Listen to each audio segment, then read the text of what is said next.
Greetings and a very good afternoon, everyone. Thank you very much, Peter, for that very warm welcome and introduction. I have very fond memories working with you over the years, and it's now been over 30 years. I really enjoyed it. And with all pest managers here, some of the people here too, I know them over the years. And really great to be with all of you this afternoon and to share insights with you. And please ask questions through the chat, make your comments so that we learn from each other. So I'm looking forward to this afternoon, spending time with you, sharing with you about the one-page business plan, and also how I can help you to stand out from the crowd. I think most of you will agree that in today's marketplace, it's very, very important to stand out from the crowd. So why is it important to stand out from the crowd? How can you do it? And how can a one-page business plan help you to do it? And what's a one-page business plan anyway? So all these things we are going to discuss this afternoon, and I will let you think over those questions for a minute while I get my slides organized here and share the screen with you. And just so you know, Raja, I have actually sent the one-page business plan template to everyone. Excellent. I'm sure they all printed it off. I'm sure they've got it all in front of them. I'm sure they've got a pencil there ready to jot down ideas. Yes. I have done my homework. I hope everybody else too has done it. In a moment, we'll ask all of you to show your. Oh, no, that'll be too much. Just kidding. But it is a good idea if you have it and if you have printed it to work with it while we go through it. If you haven't got it printed in front of you, you might have it in front of you on your computer. Yeah. If not, make a few notes and later on you can fill up the chart. And Raja, just really briefly, just to let everybody know, for those of you who haven't got the one-page business plan template, I'll be sending it out to everyone again after today's presentation with links to the whole presentation. So notes are important, but we'll try and obviously everyone will get a recording plus an update as we go. So before we get to the one-page business plan, I'd just like to remind everyone why it's important to stand out from the crowd. I mean, you may have your own reasons. And some of the reasons are that in today's marketplace, the marketplace is getting very, very crowded. Thanks to the internet, thanks to globalization, all those are wonderful tools, but it's also helping almost everyone to look the same. So no matter what size your pest control company is or what level of technology you are or brilliant you are, people look at your web page or look at your proposal or come across your emails, the way you answer the phones. A lot of the things are looking very, very similar in the industry. And when people receive your proposal, your chemicals sound exactly the same as the chemicals somebody else is using. Your equipment sounds similar. Your approach of environmentally friendly and all that sounds the same. So how can a consumer or somebody purchasing your service, a buyer of your pest control service, be they a hotel or a food processing company or a homeowner, how do they differentiate? How do they go about selecting whom they want to work with? So as a result, because they find it hard to differentiate, because people don't really stand out to them, what happens is they end up going just by price. That's why a lot of you are complaining often that people are going by price. And this is the reason, because we are not helping the consumer. We are not also helping the homeowner, the hotel owner, the food processing manager, the housekeeper, the maintenance manager, to have a feeling of how they could see the difference in the different companies and how they could go about selecting. So I'm hoping today this will help you to do that. The one-page business plan by itself is not going to help you achieve that. But the one-page business plan is a beginner, a start, a precursor for you to start moving forward so that you can start making your plans, make strategic plans out of this. So let me get to the business plan slide.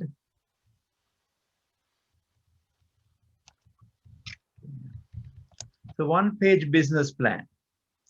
So let's ask, what is a business plan to begin with? Why do you need it?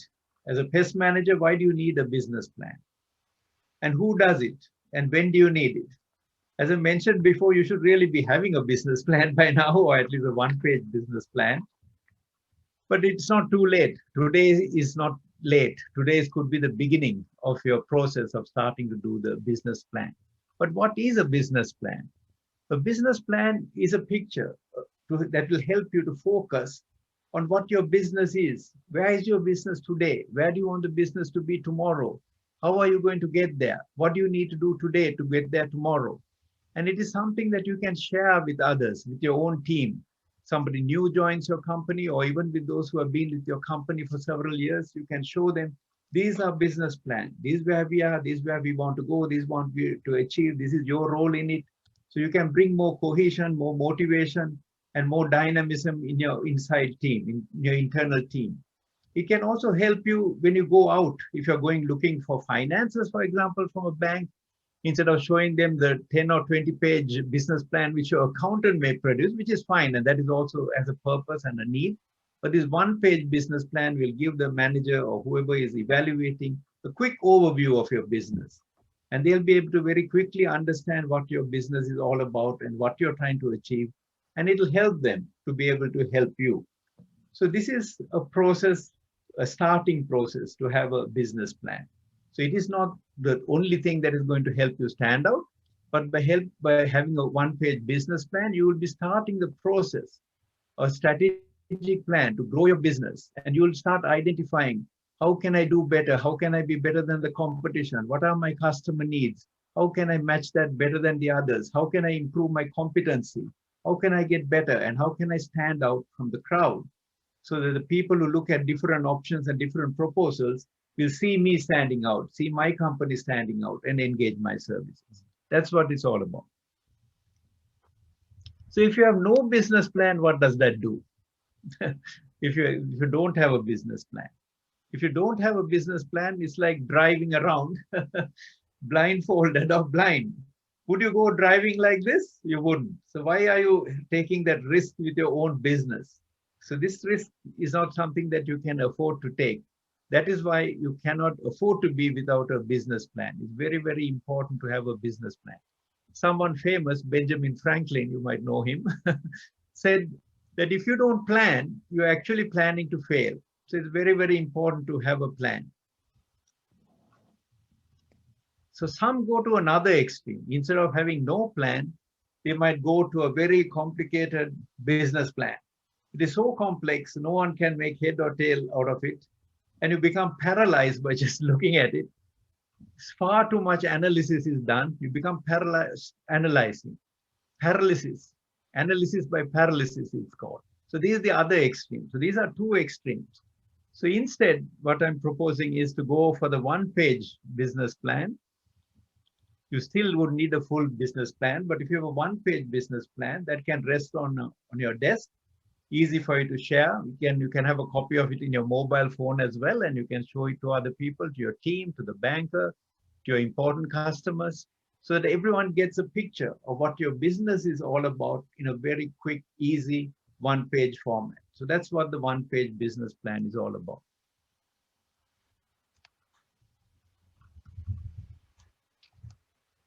So, next slide. So Peter has actually sent you by email, Pest IT has sent you by email the one-page business plan. And this is what it is, what you see there. You have received it in both PDF and also as a Word document. So you can edit it or you can print it and write it out. And these are the elements of the business plan that we are going to look at this afternoon. Of course, in a business plan, you would have your company name on the top right-hand corner, for example. Then you would start writing the vision and the mission. So what is a vision? Think for a moment. What does vision mean? And what does mission mean? And what is the difference between a vision and a mission? Very often people confuse both and they think both are the same.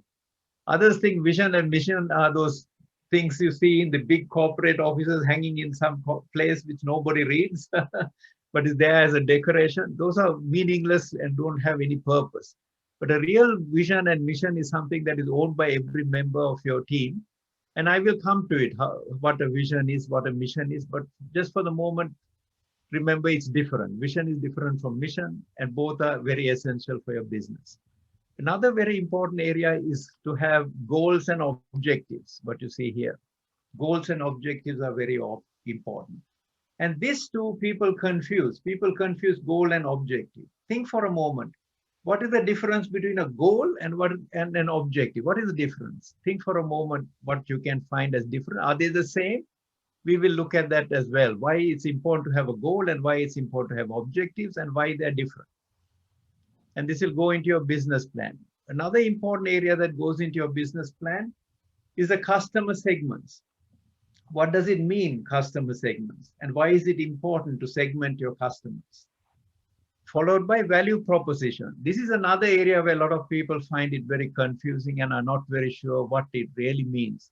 But unless you have a very good value proposition, and unless this is conveyed to your clients, within your company, your team, your important clients outside, they will not see your value. So it's very, very important to get your value proposition right and to be able to communicate it in a very simple way. And we're going to see how that can be done, what it is and why it's important to do and how to do it. But very briefly, each one of these can be a workshop by itself. Today, I'm just giving you an overview to whet your appetite so that we can do some of these things in more detail later on. Then it's very important to have identified your marketing channels. What that means is how you're going to reach your end customer. How are you going to reach them? That's all it means. And we'll see some examples. I'm not too sure you've left enough room for my weaknesses there, Raja. So then you identify your strengths and weaknesses. Usually it's important to identify at least 5 strengths, 5 weaknesses. This is looking at your company inward, at your team, at your business, you're looking inward. Then you also look outward and see what the opportunities are there in the market and what some of the threats are in the market. Again, you would identify at least 5 opportunities and 5 threats, and then you may select just 3 of them to focus on. Then you would come to your income protection, which you see at the bottom left-hand corner. You would project what your income is. You would know what your income is today. You would know what your income was yesterday. And then you project for the next 3 months, 6 months, or for a year, or in a summary sheet like this, you might just project it for this year, next year, and the year after, for 3 years, for example, your total income, what you're projecting. And then you would also do your cost projection. Now, for each of this, you might need a big Excel sheet and calculations and adding up and all that. This is just a summary of that. For example, costs, you'll have to get your salaries, your building costs, your chemical costs, your equipment costs, your travel costs, all that would go into that. It'll be in a very detailed document. We don't want to see all that here. In your 1-page business plan, it will be the topmost summary of it all, which you'll show. They'll show your income, you'll show your cost projection, and then the difference of that divided, you can get a percentage to what your gross margins are. It's very easy to get a feel for your business and to see how it's developing. And based on all this, finally, you'll identify your HR, human resources, and training requirements. For example, after doing all this, you might realize you need a salesperson in your team, or a marketing person in your team, or an IT person in your team, or an accountant even, I don't know. You may need this kind of specialty, and that is what you would put there. Or you may need training to be, some of your team members to be trained. So all that you would put in there based on all this as to where you're going, where you're heading, how you want your business to develop, and what you want to achieve. So I will come to some real examples. I will repeat almost these things 3 times so that this is repetition 3 times is the only way to remember something and to convey. So this I already mentioned once. I'll mention all of this the 2nd time and the 3rd time with a real example. So you have some take-home message. So before we get there, before we start doing the business 1-page plan, it's very important to look at some of the elements that we have to look at in order to develop this plan. What you see there in front of you is a pyramid, and on top of the pyramid, you see values. So what are values? What does it mean to have values? Do you have values? If your company has values, if you have values, why don't you just jot it down on a piece of paper next to you? What are your values? What are your ethics? What are your principles? What are your beliefs? Some of you, I know, have already put it on your website and so on. But it's good to know these things, because these are the things that should be driving your business. And then below the values, you see vision. What does vision mean? I asked you before, what does vision mean and how does it differ from mission? You see the difference there. The vision means, where are you going? What do you aspire? That means, what do you want to be in the future? And where do you want to be in the future? That's what the vision means. So what does mission mean and how does that differ? Mission means what you're doing. What are you doing? And for whom are you doing? That's what the mission is. Do you see the difference between vision and mission? Vision is where you want to be, what you want to be. Mission is what are you doing and for whom are you doing. Basic difference. You can see more points there. Vision, where are we going? What do we aspire to achieve? Hope, ambition. Whereas a mission, what do we do? Who do we do it for? Motivation, purpose, that's what comes into mission. Then strategic objectives, your plans, your goals, the sequence of events, all that comes into the strategic objectives. And from this would flow actions and KPIs. Very often people run into actions and KPIs without focusing on this, on the fly, like driving blind or blindfolded. So if you look at the left side of this pyramid, you see right at the bottom, it says specific and tangible. Are you able to read that? I hope. Yeah. And then right on top are the aspirational. So what you see right on top are your hopes and your values. Right at the bottom are the tangible actions and KPIs. So this is how the pyramid is divided. And we are going to focus how to use this pyramid in developing the one-page business plan. Another very important point to remember before getting to the one-page business plan, before we start writing it out, before we start practicing it out today, is this, the 3 C's. So what are the 3 C's? The 3 C's that you must remember while you're doing the business plan. When writing the vision, when writing the mission, when you're writing the goals, when you're writing the objectives, when you're writing the thinking of the market segments, the value proposition, the channels, weaknesses, strengths, opportunities, all these things when you're thinking of, these 3 things should be driving you. It should be in the back of your mind, should be in the front of your mind, should be front of you, on the side of you, everywhere of you while you do this. So what are the 3 C's? I hope you're able to see. The 3 C's are the competence, your own distinctive strengths, your own competence, and then that of the customer. What are the customers really looking for? What are your customers needing? What are they wanting? It is not something what you imagine or guessing, but you need to find out by being close to the customer what they're looking for. Sometimes we find customers are looking for the latest technology, latest devices, electronic rodent control, all these sort of devices. Sometimes they read on internet and looking. And whereas we are behind and we sometimes think, nobody is looking for this. So it is something to be aware, to talk to customers, to find out what are they looking for. Are they looking for high-tech technology? Are they looking for this? It's worth finding out what they really need. And then also to look at your competition. Don't let the competition drive you, but you need to be aware of what the competition is doing, what they are good at, what they're bad at. And then you try to fit yourself where you're best positioned. That is your value proposition, which you see here. I try to enlarge this. Do you see that there? Between the competence, customers, and your competition, what is in the middle is your core strength. And that is what should be driving your business, and that is what you should be highlighting. Okay, so we'll get to the one-page business plan elements now, and we'll try working through it this afternoon. So the one-page business plan here, I just put in a hypothetical company name called High-Tech Pest Control, just to use them as an example for this. I don't know whether a company name really exists, but it will be a mere coincidence. So High-Tech Pest Control, that's why the logo looks very high-tech there, and a one-page business plan. That's where it's all heading, a robotic technician. Robotic technician, exactly. It's a human. Peter has got stocks of some of them. Or? Well, 42 in the back here. Okay. Okay, so I said I'll repeat everything 3 times. So this is the second time we are looking at this.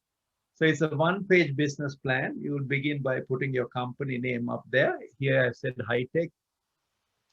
You will put in your company name and your logo there. And this company, High-Tech Pest Control, what is their vision? We get a pic out of this picture. We are getting an idea what their vision is. Their vision is to be very high-tech. They want to be known as the high-tech pest control company. So that is what they want to be. That is where they want to be.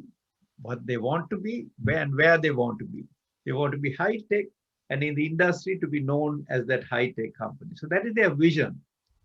And their mission, which you see next to it,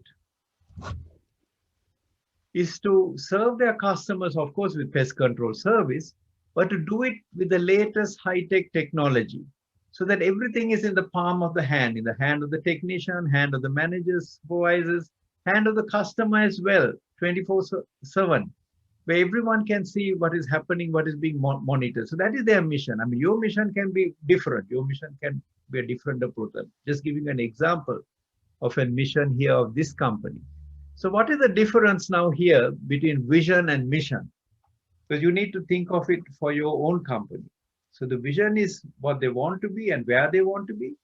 And mission is what they are doing, and for whom they are doing. So that is what the mission is. And then you can see here the goal and objectives. They have a goal, they want to, and I'll share what their goals are and what their objectives are by sharing the filled out business plan in a few minutes. But right now, what I want to do is to highlight to you what is the difference between a goal and objective. Start thinking, what is the difference between goal and objective? Are they the same? They sound the same, and in our everyday language, we use them the same way. But they're not the same. To give you an example of a goal, your goal might be to be the best termite, or the company for your company to be known as the termite expert company in Melbourne or Sydney or Brisbane or wherever. That could be your goal. That is your goal. But then your objectives have to fit your goal. So first of all, you'll have to get your competencies up to be that kind of expert. That will be one objective.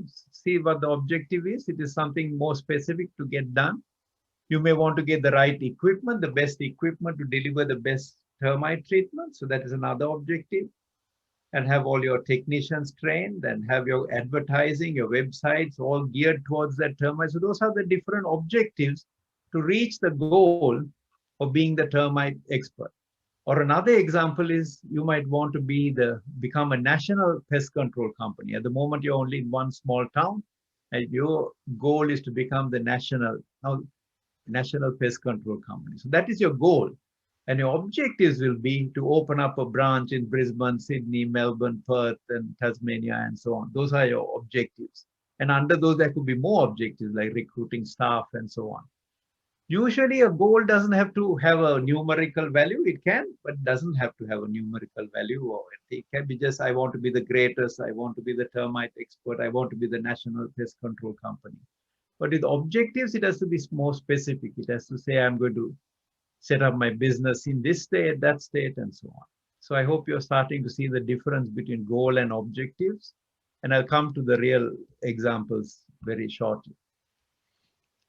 So another very important area after you do your vision, after you do your mission, you do your goals and objectives, you would have to revisit them after you do this. So this is a continuous flowing process. You can't do them in isolation. You might do your vision, mission, goals, objectives, then you do all this and you come back and revisit them again. It's a continuous flow. So you look at your customer segments. So what are customer segments? So if you're in pest control, you will have different customer segments, different types of customers. You may have domestic, like homeowners. You may have commercial.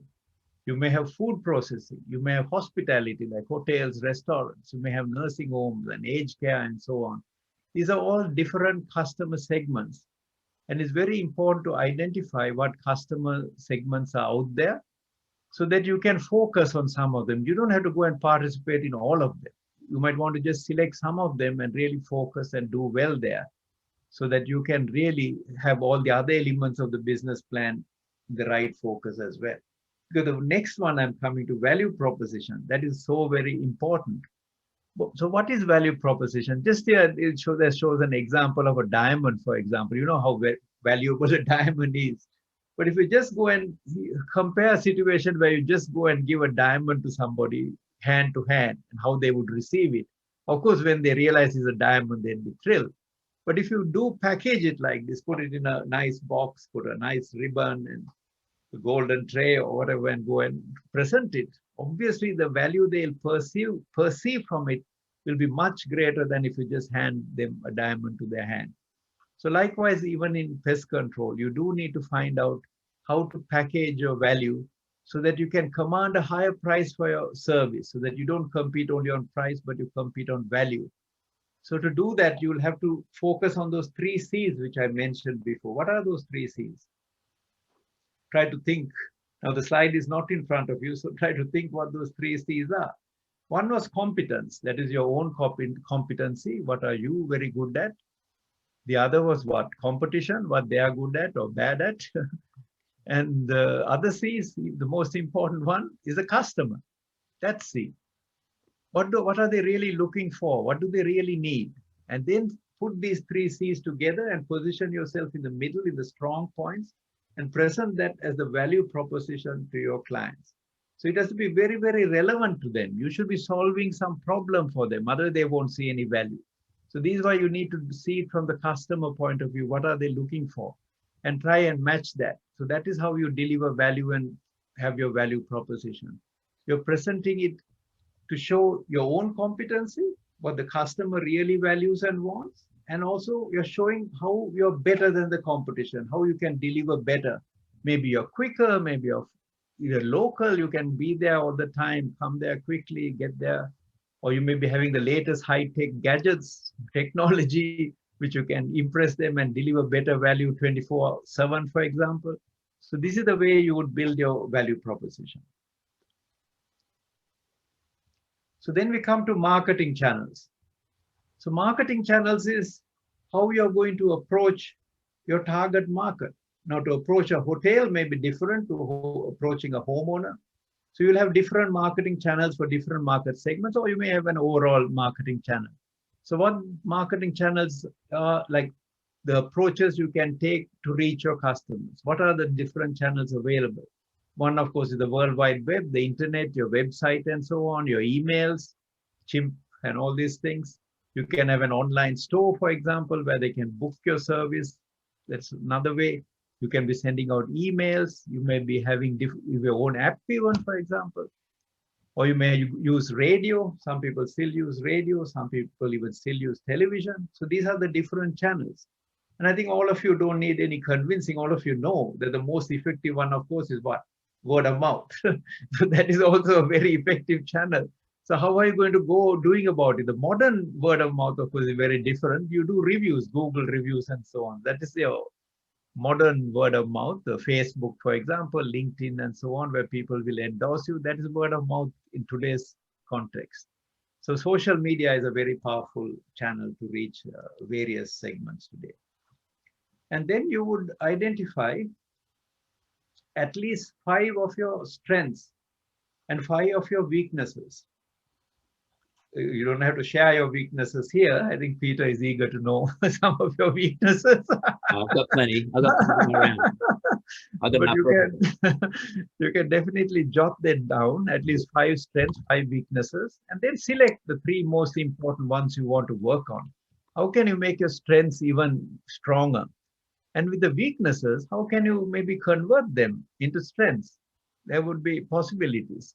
For example, in one way, your weakness may be that you're not a good salesman, but sometimes it can come across strongly to a very technical driven market. There are some customers who are technical driven and who may not like salesmen coming there. And that is where you will be more appreciated. So your weakness can actually become a strength in that situation. So there are different ways to turn these things around. Then we look at the opportunities and threats. Again, this is looking outside. Strengths and weaknesses, you're looking inside your company, looking at your team and your own capabilities. When it comes to opportunities and threats, you're looking outside. You're looking at the market. What are the opportunities in the market that I'm missing? What are the developments that are happening in the market? Are there new hotels coming up, a new food processing plant coming up? What is going on there? What are some of the new market trends? Threats are lockdown is a good one. It can happen all of a sudden, pandemics and so on, or it could be even just bad weather that can affect your plans and so on. But it's good to identify what these are. It could be a new competitor, or running out of chemicals, or running out of technology, or battery, or whatever, or petrol. I mean, that doesn't happen in Australia, but it can happen in a lot of other places. So these are things good to identify on a business plan. So once you do all that, you would write down here your income projection, at least for the next 3 years. And I mentioned that before. I think you understand what that is. That is all your revenue, all your income that comes in. You'll also put the summary of your cost projection, all your costs that are going out, all the costs that you incur now and for the next 3 years. And you can compare the two and see how that is going. Hopefully the proportions stay the same or the costs keep going down, which is very wishful thinking these days. But at least that's, you can look at and know at a glance what is happening. And then you can identify your HR requirements, training. Do I need to employ a salesperson? Do I need to employ a marketing person, or both, or a combo? Or do I need to put in more technicians? Or do I need to get more training from consultants outside or from suppliers? Like Peter would be glad to do some technical training for you, for example. So these are possibilities. So these are all that comes into a business plan.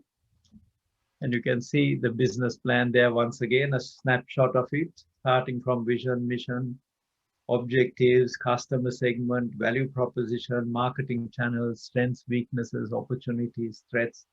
Then you'll table your income, your costs, your HR training. So you can have a look at this and start jotting down. If there's something that doesn't make sense, something is not clear, you can put it in the chat. You can let Peter know, and Peter can interrupt me even and ask if something is not clear. You're most welcome to do that. So now we'll move on to an actual example. This example of high-tech pest control. So this is the third time that I'm repeating all the elements in the one-page business plan. We looked at it twice, one as an introduction, then one as a definition, and now an actual one-page business plan of this company, high-tech pest control. So just have a look at their vision. Make it bigger for you. Oops. Okay. So if you look at their vision and mission, what is their vision? They want to be the Apple of pest control. And now Apple is not the fruit, not the one Adam ate or gave it to Eve or Eve gave to Adam. But this Apple as in your iPhone, as in your Mac and so on. So you know what Apple means to high-tech people, right? So they want to be the Apple of pest control. I'm not recommending you use other people's brand names, but this is just to convey to you in a very quick way what a vision means. It is something that people can easily understand, easily capture, a visionary state, something that you aspire. So this company wants to be the Apple of the pest control industry, so that when people look at them, they feel, oh, those guys are the Apple, they are the high-tech guys. And what is their mission? You can see their mission there. They want to delight clients. So mission, you might say, oh, but I'm in pest control, I spray chemicals and earn money. That is not pest control.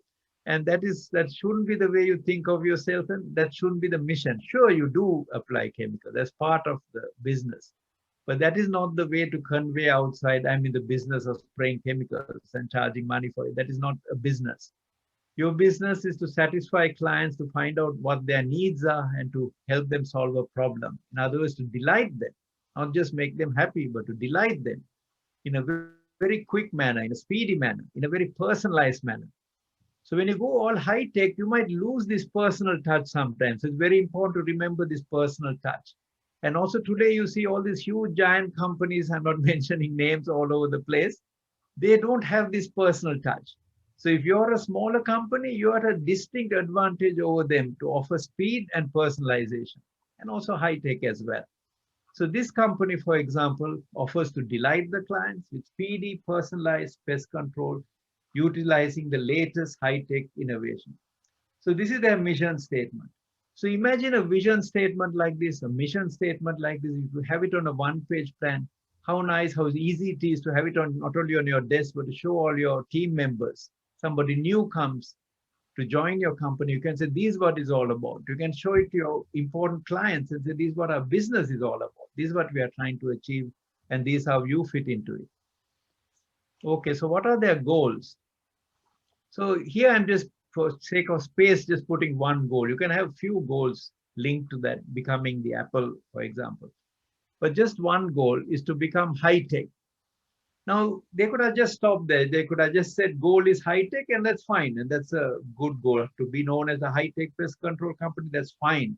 You don't really, for a goal, you don't really need to put a value, and you don't have to say in 3 years and so on. But you do need it for the objective. So this company, for example, they say high tech 300,000 they want to do in 3 years. Is a small company that want to achieve this in 3 years. And that is their goal, to be the high tech pest control. Then see what are the objectives. In order to reach this goal, they have got 3 objectives there. One, for example, these are the examples that I've put in here just to illustrate. It can be anything else. For example, if they want to be high tech, they might have as an objective to introduce the rat sense. I think last week, Peter spoke about this product, digital rodent control. So this is something they might want to put in there. And of course, if their goal is to do 300,000 in 3 years, they might put a value on that first objective. This particular objective is going to bring us 50,000, or is going to bring us 100,000, or whatever might be the way that they might put a value to the objective. Another one, for example, heaters. Nowadays, some clients don't want chemicals. They want non-chemical measures. And you want to show yourself as high-tech, new technology. So one option would be to bring in these tri-flow heaters. Again, Peter will be able to give you more information on that for bed bugs, for example. And again, you might want to put a value to that. This is going to bring me 50,000 or 100,000 in the 3 years.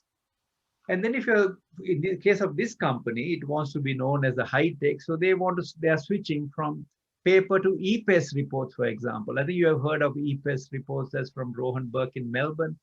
He has his e-pest reports and it's worth checking it out. And if you want to move from paper to electronic to be seen at least as high tech, that is one of the basic steps that you can take. That will be very useful for your business.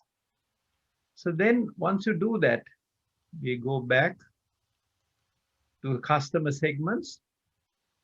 So this is the third time I'm explaining customer segments. So you might have by now understood. And if you knew it already, it's a good reminder. Customer segments. So this company, for example, identifies 5 segments. You might identify many more. There could be 10. But you may only want to focus on a few of them because it's very hard to go chasing after all the segments. So there's food processing here, for example. There's hospitality. There are warehouses, offices, domestic. This is what they have identified to be the high-tech pest control company and targeting these customer segments. And then have a look at their value proposition next to it. It's very similar to their business, very similar to their mission statement, but it's more written for a consumer or somebody who's buying pest control to read and get the point very quickly. They say you will be delighted. That's what they're saying. Be delighted. Is addressing, talking to the consumer, talking to the buyer directly. Be delighted by a speedy and what? Speedy and personalized, and very important, fitting well with their vision and image and goal and all that, high-tech pest control services. And see the last few digits there, 24/7. And wouldn't that really impress a buyer, like a food processing plant or a pharmaceutical plant, for example, where they would really prefer this kind of service in the palm of their hand? They have this e-pest report or any other kind of technology that you might give them to have in their own hand, and you have it in your hand, your technicians have it in your hand. There's continuous monitoring going on. You'll be doing less visits there. And in these pandemic times, people really don't want you coming there often, but they will really appreciate if there's some kind of monitoring that is going on 24/7, which they can access and that you can access as well. So this is a value proposition for a high-tech company. I mean, your value proposition can be different. You might want to do something just on termites, for example. You want to be known as the termite man, for example. So you might have a baiting technology there, or even chemicals that do something very differently. And you can position that as your value proposition and how you differ from the other people in the market and so on. So these are different ways that you can do it. I'm just throwing up ideas here for you to start thinking. And these can be done as workshops. Sometimes to do a proper business plan, you need at least half a day or a full day, like a workshop, a strategy session. And I can do that. I can come to your place, or we can do it through webinar, or Peter can arrange as Pest IT. These are all possibilities for the future. But today, my purpose was to whet your appetite that if you haven't done a one-page business plan already, that you would start doing it and start thinking how you can grow your business to truly stand out. So the marketing channels is the next one to focus. I mentioned them already to you before. For example, social media, LinkedIn, Facebook, Pinterest, and so on. Or you might want to do direct sales. You might want to go door to door and bang on doors. I don't know how well that works, but in the US, for example, they do a lot of that and works well for domestic pest control. And word of mouth, as I said, that's the one that works the best. Print media, you can do newspapers or editorials in magazines, letterbox drops, radio, television, different ways of doing it. But you need to think who your customer is and target accordingly. If the customer is more onto high tech, there's no point doing television and radio and so on. So you need to analyze. That is why all these elements feed each other and work with each other. I think, Raja, one of the strengths of data mining is really important for pest managers is actually record the name of every customer, have a CRM system, and make sure you're just communicating with your clients on a monthly basis. And we all like to think we do. I probably try and communicate with my clients probably about 10 times a year. Right. And I find that by just being top of mind, introducing new ideas, or even webinars or anything that you can actually do just to basically be back in front of your customer. If it's an annual customer like a domestic, well, obviously you can shorten that time frame of communication. Commercial clients, obviously, probably more frequently, but that's really important because that links into everything. The 6 that you put there to create word of mouth, or maybe print media now becomes MailChimp and other newsletter arrangements. But data mining and in making sure that everyone in your company is knowing exactly at what stage you are with every client, and also, a good communication mechanism. That's where data mining is just a valuable component of your business, particularly for acquisitions and so on down the track.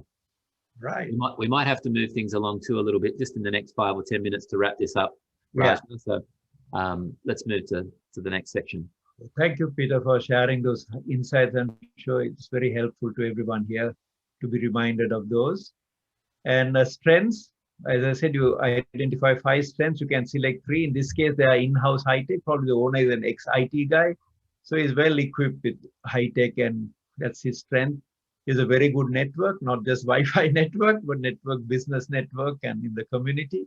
His location, he might be in the middle of a business hub and so on. So those are his strengths. His weaknesses, sales ability, presentation skills, and finding money to invest. But as I said before, his sales ability can be turned into a strength, or he can improve his sales ability by getting training and presentation skills training, and finance, he can get it from outside. So opportunities, again, you might identify 5 and select 3. He has identified to be the market tech, high-tech, the market going towards high-tech trends, the market trends moving that way. A new business hub coming up in the area, or new food processing plant coming up. These are opportunities. Threats, you know very well about lockdowns, you know about competitors.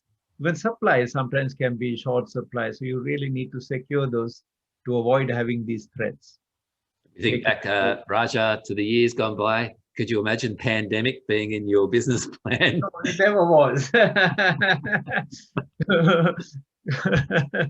The only pandemic was, will I not get beer at this pub or something? That's right. Yeah. Driving in a remote place. Yeah. Yeah. So even the best of business plans would have got busted by the pandemic. Absolutely. That's why it's always important to think of possible threats and plan accordingly. So these, again, sales projections, just numbers. I mean, it doesn't have to be 100,000. It could be 1 million. It could be 10 million. It could be 100 million in a year. That's up to you. Bigger the better. Second year, third year, and so on. Sales project. And your cost, in this case, is exactly half, but it may not always work that way. Sometimes cost may be 70%, cost may be 30%. But you do need to try to keep your costs down. And this kind of planning will help you identify that.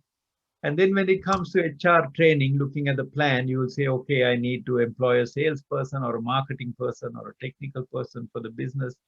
You might even think of contacting Raja for business coaching, and definitely contact Pest IT for technical expertise and training. So all this is what makes a business plan, a one-page business plan. And And just the on important that, thing, Raja, before you move on, I saw a very important bit that I think would be really important. The date that you've created this, but then the review date. yes, You know, like we don't. Can I just touch in here? My business is 17 years old. right. It's changed direction about every 3 years, but maintain the same vision and mission, so to speak. But the interesting thing is going back and reviewing those plans are really important. And we'll when we do wrap this up, I'll link a lot of this back into our people that are here. But the review, so important. Yes, absolutely. If you look right at the bottom, it shows today's date. For example, if you've done the plan today and in 3 months' time, you should review it. This should always sit on your desk and you should be always looking at it almost every day. And you should have it on your phone too and be sharing with your team. It's a dynamic thing. It is not something to file and forget and look at it 10 years later. It's something that you need to keep updating. In 3 months, you might change things. Your values, you usually don't change. Values are strong, but vision also is a long-lasting one, your mission. But your goals may change, your objectives may change. Any of these elements can change and may need updating. You might decide instead of 5 segments, you want to do only 3, or instead of 5, you want to move to 10, and so on. So all these things should be updated. Okay, just to remind you, while doing that, the important thing is to focus on the 3 C's. Very important, your own competence. For example, if you have no idea of termites, I mean, that is not something you want to go and focus on. So if you want to really be in termites, for example, go really deep into that and get yourself, have your competency really distinctive and well ingrained in you. And your customers, that's what your customers want. If you're in Tasmania, maybe termites may not be something your customers need and want, but you never know. There are some termites there, but that's the sort of thing. So you really need to know what your customers want and your competition, what are they doing and how you can differentiate, how you can deliver value better than others. That is very, very important. And then, so this afternoon, we have had a shot at this business plan. I hope it has motivated you. I hope it has intrigued you, interested you to start doing this if you haven't done before. And that this afternoon, you have written down some points which will help you start doing the business plan. And as I said before, it is the business plan by itself is not going to help you stand out from the crowd, but it's the beginning of the process. So the business plan will help you identify what your training needs are, where you want to invest, where you want to get better. And by going through that strategic process, it will really help you stand out from the crowd. And you can reach out to me, to Peter, for help in these areas. My website is also given there. You can find me there. So I really enjoyed being with you this afternoon. Of course,